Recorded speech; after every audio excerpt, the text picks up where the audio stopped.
Grace and peace, family. Grace and peace. Assalamu alaikum. Shalom. My hotel. Namaste. Free the land, beloved. Come on in, come on in, come on in. You are here live now with your sister with the curly braids. I am going to be really quick.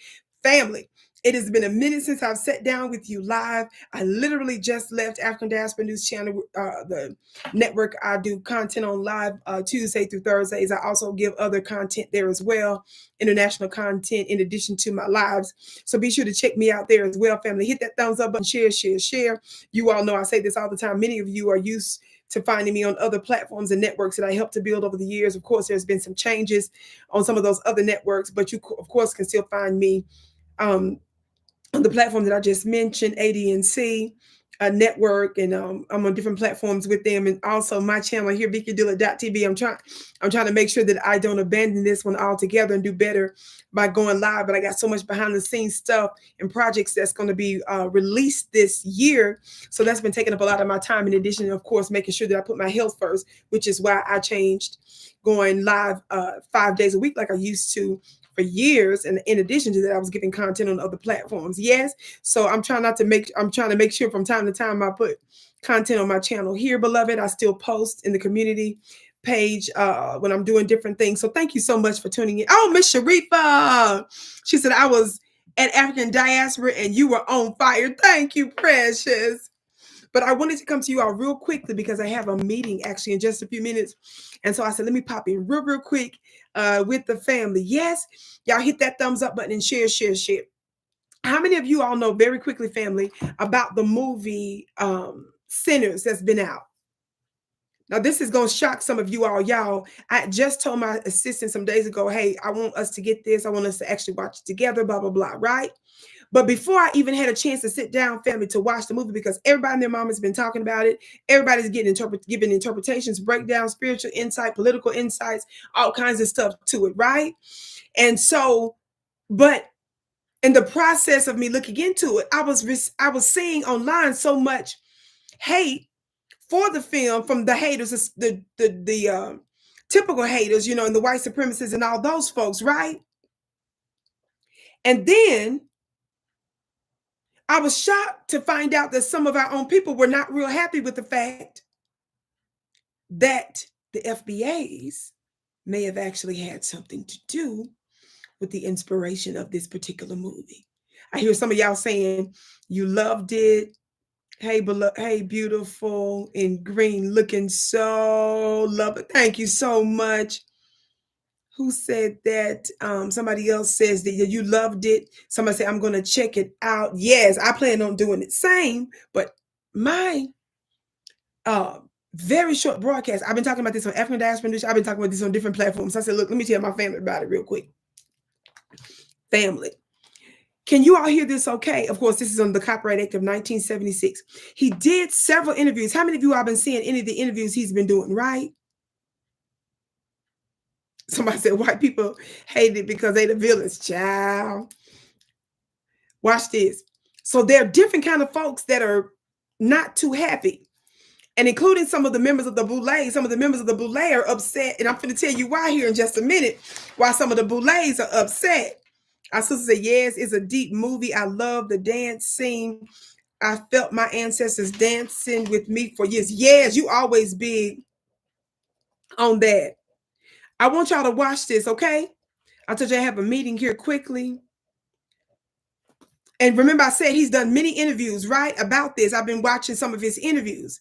But among many interviews that he's done, I'll listen to this one interview. It's about 31, 32 minutes that he did with this lady named Amy Goodman, right? Y'all, I'm going to skip around. I promise you, we're not going to listen 30 minutes because I got to go. But I'm going to skip around to a couple of points on it. I just want you to know, I want you to listen to a little bit on two different parts of something that he said. Like I said, I've been discussing this on other platforms as well. But I said, let me stop to about my youth. Let me talk to my YouTube family about this and Vicki Dillard TV family. Okay, so now remember, he just was about 5 days ago doing this interview. And I want you to listen to, is this the, let me make sure I get this right. Okay, fam. I think I'm getting close to it here. Can y'all hear this? His conversation around it on writing was that it was basically a combination of a book called Peyton's Place and Dracula. And I just love the book, and I always wanted to make some. Yes. Okay. So I took that opportunity here on this movie. And talk about what it was like for you going into the Deep South to make this film. I mean, you made the film around New Orleans, is that right? And the culture there and your past work, and your journeys to Africa with Zinzi, your wife. Yeah, absolutely. So this movie was a very interesting opportunity for me to do some research about my lineage. And I had that opportunity before with the Panther films.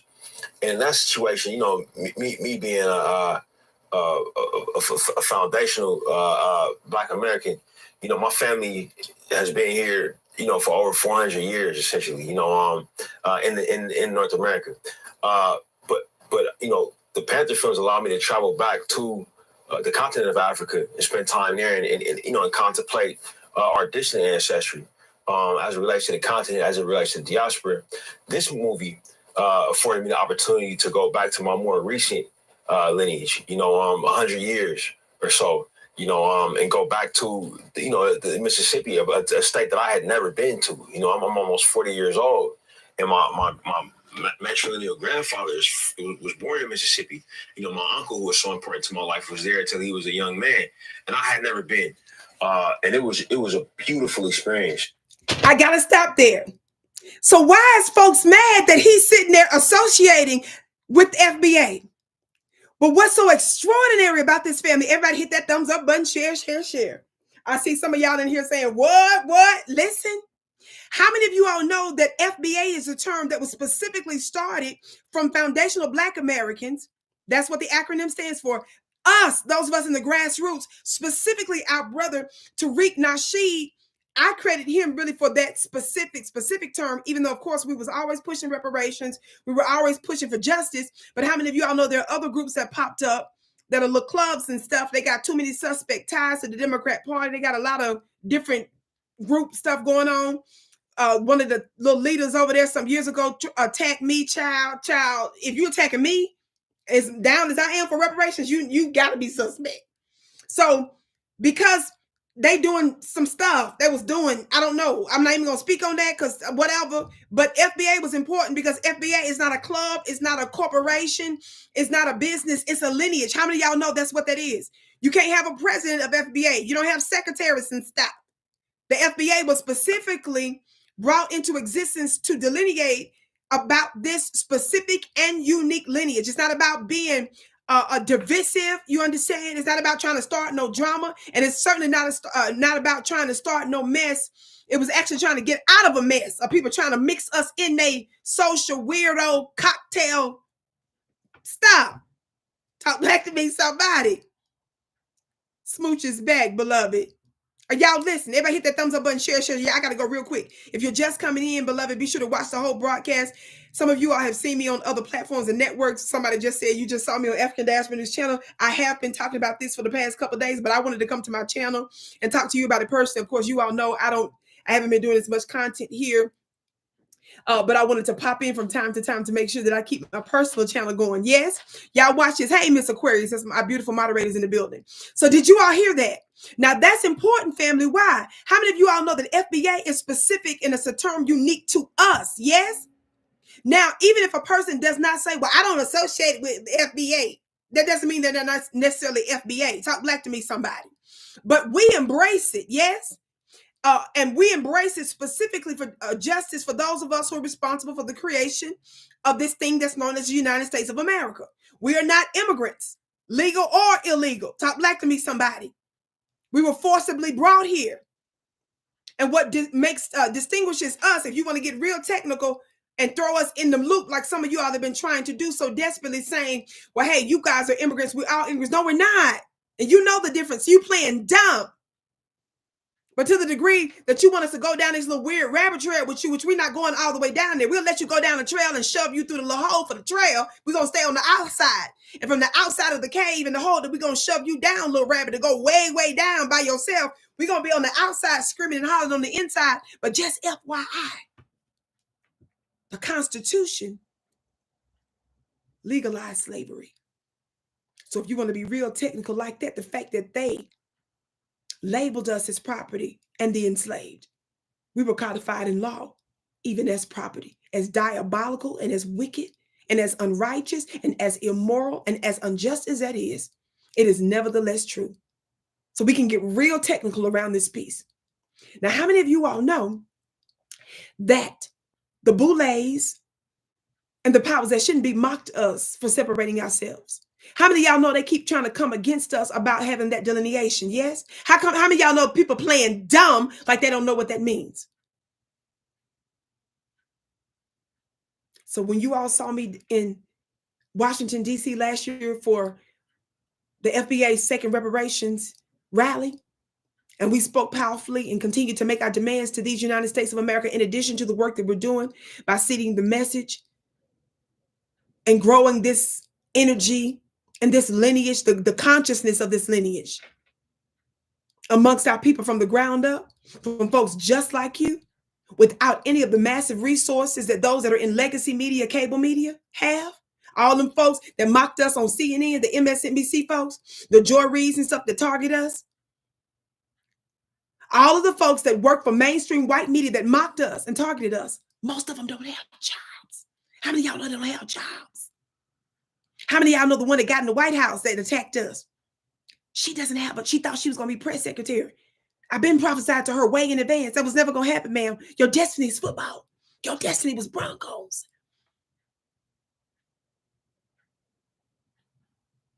You buddies, you pen pals with Shador and Stout. Watch this. How many of y'all know all of those folks that looked powerful, that had direct access to so-called power, beloved, presidential candidates, PACs, mainstream media outlets, all those folks mocked us in the beginning, remember? But then we shaped the presidency, the Senate, and the House of Representatives by being consistent over the past several years. Yes. Then somebody of Ryan Coogler's caliber. Yes. Yes. Filmmaker specifically not only shouts out foundational Black Americans. He said, I am a foundational Black Americans. Notice, somebody said, I saw Vicki in DC. She was fired. Thank you, precious. Watch this. Notice, he did not just invoke his, as he said, his distant ancestry to disrespect it or anything like that. He said that was my distant ancestry, and he said he explored that for his film Black Panthers. How many of y'all know that had to do with Wakanda, and that was related to the continent of Africa, right? He said he explored that lineage of himself then. He said, but this time, this movie, this film was meant to do what, y'all? He said to explore his most recent ancestry. He said specifically the last 100 and something years. And then he said, what? My family. And then he invoked, of course, his matrilineal side in particular, grandfather and uncle. He said they have been in North America for 400 years. So my question to you all is, why are you all so upset that we say that? Isn't that powerful? And why are folks triggered? You know why folks are triggered? All the ones that mocked us, that had big time TV shows, or they were on big time networks, or they had access to the White House, or they were an aide to a particular congressperson, or they're a big shot law firm for this, that, and the third, or they're an advisor to Joe Biden or Kamala Harris's campaign. All those folks, and how many of y'all know some of them called Vicki was messing with me and coming against me by name? How many of y'all know that? Why should we care about Vicki Dillard? How many of y'all know that the Tamika Mallorys of the world, the Charlemagnes of the world, Charlemagne shouted me out some time back, but he want to have everybody on there but me, right? Because there are safe people that he considers to be revolutionaries, and there's others that he knows damn well isn't bought off. And you can't control me. How many of you all know there's a reason why the former press secretary of the United States of America, the voice of the U.S. to the world, kept me blocked for years on both of her channels, on both of her social media platforms personally? Why do I bring that up? Because you got to ask yourself, why do they care about this girl from Mississippi who's using alternative media, including and especially social media, to seed her message? How many of you all know it's the power of the narrative? It's got spirit attached to it. And how many of you all know they know darn well that that can be very contagious and very dangerous? So what did they do? They ignored me. They mocked me. They disrespected me. Yes? And so time to time, when you all see somebody else that's not typically a part of the Black grassroots, shout Vicki out. Some of y'all tripping. They mad at some of those folks that say, well, why you going to give her legitimacy? Trick, I am already legitimate as a divine being. You're the illegitimate one. You ain't got no business holding the places that you have, which is why you're falling right before our eyes. What you mean? Giving her legitimacy. You think you too good to deal with somebody like me. And you're falling right before our very eyes. Now, how many of you all know that they are real pissed that somebody like Ryan Coogler, who has a global microphone, is saying, I'm identifying with that specific lineage, a term that's coming from that specific group of people? I haven't talked to this young man. I don't know what all is in his mind. All I'm telling you is that we can infer and use his direct words and actions, yes? Because that's a term that's not broad or general, that was created and coined by the Black grassroots, specifically our brother Tariq. Are y'all listening to me today? Somebody just said that's remarkable, isn't it? But that's who we are. One of my brothers tagged me some days ago. He made a post about this recently, and he's tagged me and he quoted me. He said, Vicki Dillard has said, he said, like Vicki Dillard says all the time, I've been prophesying this for years. He tagged me. He said, in fact, Sincere, the God is the one that did that. He said, Vicki always says that power is coming from the ground up. I always knew it. And this is what's shaking them about us. How many of y'all know that the ones that mocked us now are all of a sudden trying to act like they FBA and doing broadcasts like us now? How many of y'all know the Angela Ryes of the world, the Tiffany Crosses of the world? And y'all, Tiffany Cross the other day, she was on with what they call Young People's.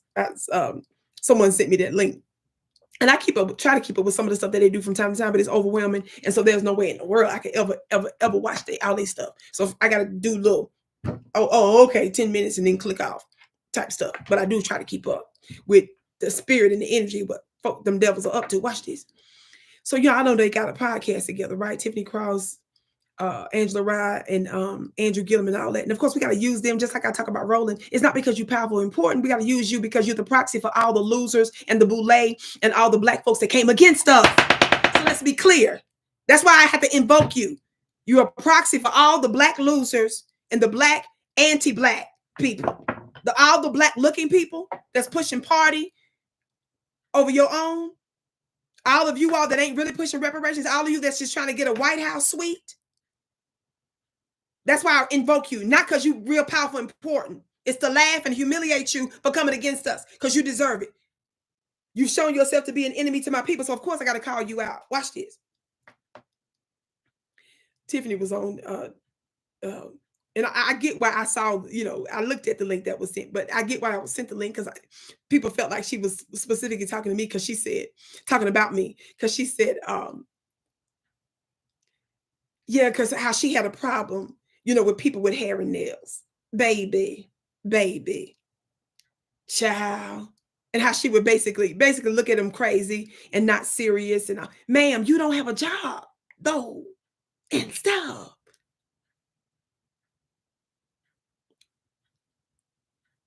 Talk back to me, somebody. Y'all better get out with that stuff. Talk about looking at folks crazy and about you can't take somebody serious with hair and nails. Girl, what? The hell I look like being normal? Boring and basic and stuff. What does the man say in the song? Y'all help me in the chat. Does he say in the song, calm down for what? Make sure I'm saying that right, because I can easily make up words to a song that don't go with the song. Somebody make sure I'm getting that right. Somebody fact check me real quick in the chat. Y'all know sometimes the chat can be slow. Does somebody say in the song, calm down for what? Somebody said, bring it down for what? I'm saying calm down then. But the principle is the same, yes? Aquarius said it's just jealous. So yeah, calm down, bring it down. What am I bringing anything down for? Calm it down for what? Telling Deion Sanders and his son, what you got all that stuff on? What you mean when we got all this stuff on, fool? We magical. Why we sitting there trying to blend in? Calm down for what? Basic, boring.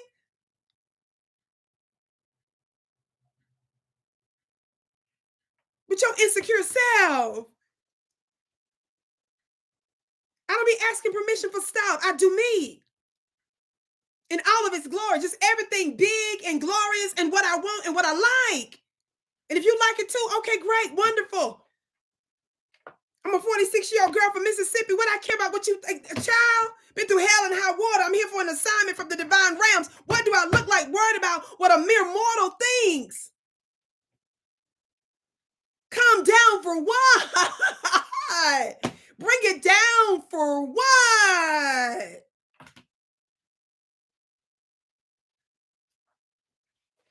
Be you? No. God is no.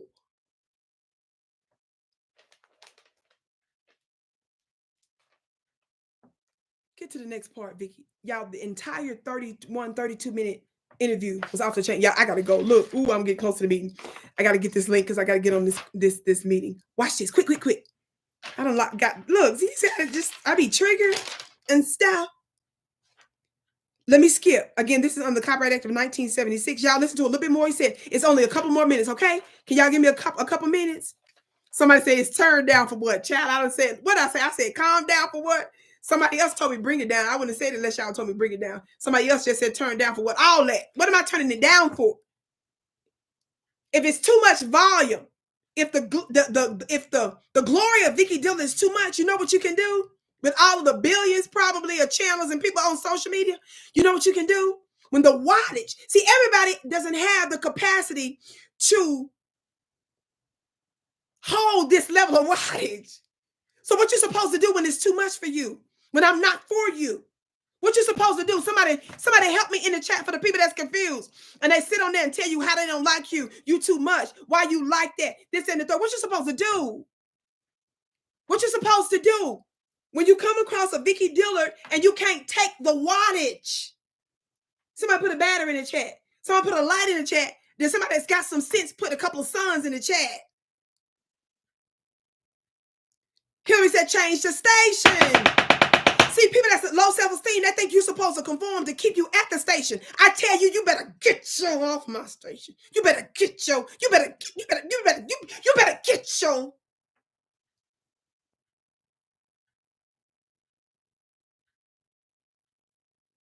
Care about you watching you ninja go. Calm down, turn it down, bring it down, pull it down, pee it down, get down for what? No. The wattage. Some of y'all got emojis of little lights and flickers. The flashlight, light bulb. No, put me some suns in there. This wattage is too much. You just got to turn away, go away. Turn away, go away. See, that's the difference between me and you. You think I'm supposed to conform to you so you can like me. And then you think I'm supposed to be insecure because you done said something, loser? No, calm down for what? That's our new thing, family. Calm down for what? Pull it down for what? Bring it down for what? Be down for what? No, loser. We do wattage here. High, strong wattage. How many of y'all know the little plug for the phone? That plug don't work if you're trying to plug up an appliance. Talk back to me, somebody. How many of y'all know that the level of power and energy that's required for a stove or refrigerator is not the same as that little thin cord for this. How many of y'all know you better stick with what you can hold and handle? Tell them again, Miss Sharifa. She said high wattage over here. Calm down. Bring it down. Pull it down for what? This wattage is too much. It's been very interesting, but for me, this film was very important to me. As a writer director, I've made over $2 billion at the global box office. I'm not yet 40 years old. It's taken a lot. Listen, Pam. Of time, commitment, energy, and I've missed out on a lot of things in my life. Making films that will always be owned by other people. Listen, for this one, because it was so personal, and because I had the ability to negotiate. I asked for a few things that were very important to me for this project. And for what it was about and what it meant to me and my family. And thankfully, I was able to get those things I was asking for from Warner Brothers. Well, Ryan, I know you have to go, but reading Listen. The Guardian, you're widely considered the highest-grossing Black director in history. Your film Black Panther became the highest-grossing film of all time, directed by an African-American director, grossing over $1.3 billion worldwide. I can't believe I'm saying to you, what do you have to say to young directors? Because you are a young director, but as Sinners comes out, what you want people to take away from it and how you want to inspire, I was going to say the next generation, but actually your generation. Just so you all know the context of that section of the interview, remember I told you the interview is kind of like 31, 32 minutes long. Well, she's asking him about his unprecedented deal that he made with Warner Brothers for the film. So everybody's talking about all that. That's why he's responding to it. Watch what he says. But notice how she keeps saying he was the top Black for this, the top Black for that, and all that. Watch his response. Y'all listen closely. Now, before that, remember what he just said? He said that he's not even 40 years old yet. He's 38. And his films have already generated $2 billion worldwide, right? Watch what he says. Well, look, I'm what's called an elder millennial. It's a generation of filmmakers coming up behind me, like that's Gen Z. They'll call them Zoomers. But for them, I think they have an incredible advantage to just having grown up with smartphones in their pockets. I don't think that's an advantage for their psychology. You know what I'm saying? Like, but it is an advantage for their filmmaking abilities. To have access to this type of technology constantly, and I think that the movies that I see them make. When I look at things on the internet, I'm just always kind of blown away by the editing style and the way that they see the world. And we need their movies. Listen, for me, a lot of my business success has been put in the context of me being Black. And I think that's a part of. I think that's a part of it. The issue when people write about what my films have done. I'll say this: the year Panther 1 came out. Yes, it was the highest grossing film ever made by a Black person. It was also the highest grossing film domestically that year made by anybody. And for some reason that was never talked about. Before he says this next part, did y'all catch that? He said that's a part of the problem with this narrative. They like to keep saying that he is the highest grossing Black filmmaker for this, director for that. But he said that year when he did Panther 1 domestically, he said it's true. He was a top Black filmmaker, producer, but what else did he say? He said his film domestically was the top, period. Do you all know that this is how they try to continue to diminish the impact of FBAs around the world? We make the world go round. And he's getting ready to prove it in some other ways here in just a moment. He's going to drop a couple more gems. And family, I got to go. I'm going to get in trouble. I'm going to have to literally cut this off. Y'all stay tuned later and watch my part 1 and part 2 that I did about this very thing on African Diaspora News channel. Okay? Y'all listen. And for me, what I'll speak to, and after coming off of, this movie and researching Delta Blues music. Y'all listen. This music made by people who the state was built to make it so that they had nothing. to make it so that they had to be sharecroppers. You know what I mean? To make it so that they couldn't leave. To make it so that some of these plantations were so massive that they had their own currency and their own banking systems that they would pay them with. You know. Stop right there. He said that some of the plantations were so massive. How many of y'all knew that? I've been talking about this for the past couple of days. I've talked about similar things in the past where I broke down to you based on some of my research that how many of you all know that when some of our ancestors were just up from slavery because we ran the world, we're the one who created America, when we were quote unquote emancipated, how many of you all know that many of us immediately became high-level governmental officials? How many of you all know that before there was a national currency, that there were more local currencies and a lot of black faces were on some of the local currencies? Did y'all know that?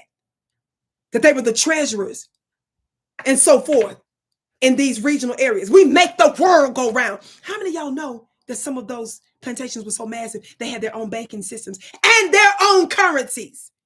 Did you all know that? Believe it or not, I have an idea about a documentary I want to make related to that. I'm going to talk to some of my people about that. Listen. They were able to make art that changed the world. That art became rock and roll. That art became the country music empire. That art became hip hop. You know, that art became house music. You know, like the fact that their stories. I don't think you heard what this man, who you heard in the beginning of the broadcast, if you're just coming in, watch the whole thing. He not only shouted out FBA. What did Ryan Coogler say? He said, I am FBA. And he didn't stop there. He said, what did FBAs do? We're talked about, and for me, what I'll speak to. What did he say FBA did? Coming off of, this movie and researching Delta Blues music. Listen. It's music made by people who the state was built to make it so that they had nothing. Yes. To make it so that they had to be sharecroppers. Listen. To make it so that they couldn't leave. To make it so that some of these plantations were so massive that they had their own currency and their own banking systems that they would pay them with. They were able to make art that changed the world. That art became rock and roll. That art became the country music empire. That art became hip hop. That art became house music. Like the fact that. How many wars have we been in recent years with the Fat Joes of the world and some of you other disgusting haters out there that tried to take credit for creating hip hop? I always tell folks, I'm not going to sit here and talk about this all day. I will tell you all, just go get the receipts. We don't need to chit chat about who we going to speculate invented hip hop. I told you, go get my brother Tariq Nasheed's documentary film called what? Microphone Check, where the originators speak for themselves. But in addition to that, long before I ever heard brother Ryan Coogler say this a few days ago, when he just said this recently in that interview, I was on social media, and guess what I said a long time ago? I said, we created blues, rhythm and blues, jazz, rock and roll, country music. I said, Black family, why are we going to sit up here and play like we didn't also create hip hop too? Our brother did not have to seed all that out there. We didn't look for his validation. We just continue to embody who we know we are without the permission of legacy media, establishment media, the government, and other folks that are in high spheres of influence. We did our own thing from the ground up. And other folks are coming around to where we are. Let me tell you something. I gotta go. How many of y'all know that our haters and the people that possess those high places, they jealous and they mad, and they're very likely pissed at him because they feel like he's quote unquote validating us. How many of y'all know we validate ourselves because we are the truth? And that means that we've got to be willing to organize and to support each other online and offline. That means you got to be more intentional about making sure that we have everything that we need and that we're supported and that we're backed financially, in your physical support, your online support, and otherwise. That's on you all to do as well. Because the war is not for Vicki. The war is on us. And how many of y'all know there are different types of soldiers? So for those of y'all that's hating, I said in one of my posts recently, when I replayed on my Instagram page, a part of my speech for the Foundation of Black American FBA reparations rally we did last year in Washington, D.C., one of the things I said in my post, I said, baby, I'm every woman. I'm local, I'm national, I'm international, and I'm interdimensional. Because I embrace FBA doesn't mean I'm not also the mother of all civilization. And it does not mean that I cannot speak to what's going on in the rest of the world. It's just that I know my priorities. And I know what's first things first. I know that first things are first. That's the thing. You understand? There's so much more to this. I've got an upcoming free webinar soon, family. I haven't given the official date yet. That's another reason why I got to get ready to go literally right now. So I want you to stay tapped in, family. Be sure to check out my upcoming community posts in the upcoming days where I'm going to be releasing that announcement for the next webinar, baby. I'm going to be breaking it down. Not only when I'm talking about certain groups, it's because of the impact that they could have on the world. And there's an interconnection between us, Black folk in America, and some of our family in the diaspora around the world. So when you hear folks say Vicki gives the unmatched webinars ever, the most magical, informative, I know y'all be thinking I'm playing. But that's why I do a lot of this stuff offline. I have high-level war room sessions with folks just like you. And how many of you all know that in the beginning was a word? The worlds were created by word. So if you're going to change your word, you need to be sitting under a different type of word, different type of news, different type of information. Watch this, a different type of energy, a different type of spiritual energy that gives you insight that will cause you to be successful and to set yourself up as the new world rulers. Yes. So stay tuned. Be sure to get in my email list at VickiPlanet.com. That's my website. You can get your mini gavels, your angel calendars there as well. But just go to the front page of my website, VickiPlanet.com. I'm gonna make sure that the team pins it when I'm done. I'll go to my website, scroll to the bottom of the website, and then just input your email information. That way, whenever my book comes out soon, my album that's going to become my own, my Vedic solo album that's coming out soon that I did years ago, but with so many unbelievable delays and changes. But the divine set it up to where it's meant for me to release it solo in this season, with this year, I should say, for such a time as this, as well as one of two of my books. I was writing on my book, The Dark Goddess Invasion. I've been on The Dark Goddess for many years, but that book is coming out second. I'm doing a mini book first about the naval access point on Earth and about faith being the unseen. It's very powerful. It's going to be a mini book. All that's coming out this year. And we got the school going, and there's a lot of stuff going on. And I'm making sure that I put the Goddess health first. You understand there's a lot going on. So thank you for your patience. But that's the reason why I so appreciate your support. Yes. Thank you so much for tuning in again. If you want to watch me live more often, I'm live on African Diaspora News Channel Network. Yes. Tuesday through Thursdays, 2 p.m. Eastern. I also give international content in addition to the lives there. And of course, like I told you, I'm going to be doing more content here on my personal channel. And of course, I'm on all major platforms, social media. Yes. So tap in. Yes. I got a whole lot going on. So just get on my email list at VickiPlanet.com so that you don't miss a beat, and check out my store there. Yes. I love you so much. I bow to you. You are my bliss. I can't wait to see you again.